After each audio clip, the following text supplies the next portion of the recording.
i da imam, pored svog srpskog državljanstva, jer sam Srbin, i francuski pasoš.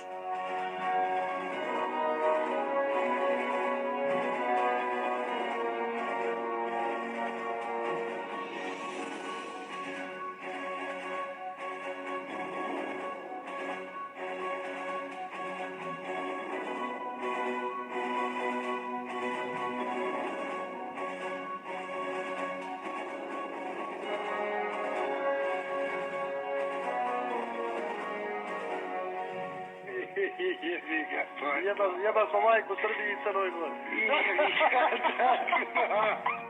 I Srbija i Crnoj Gori.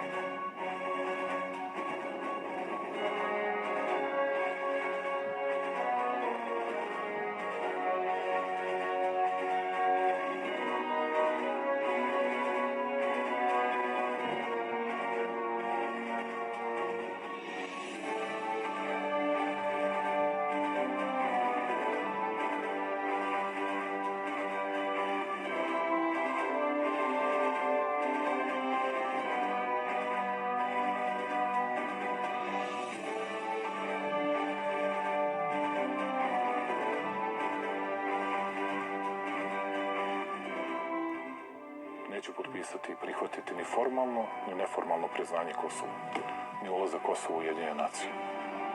A posle mene gledajte šta ćete i kako ćete.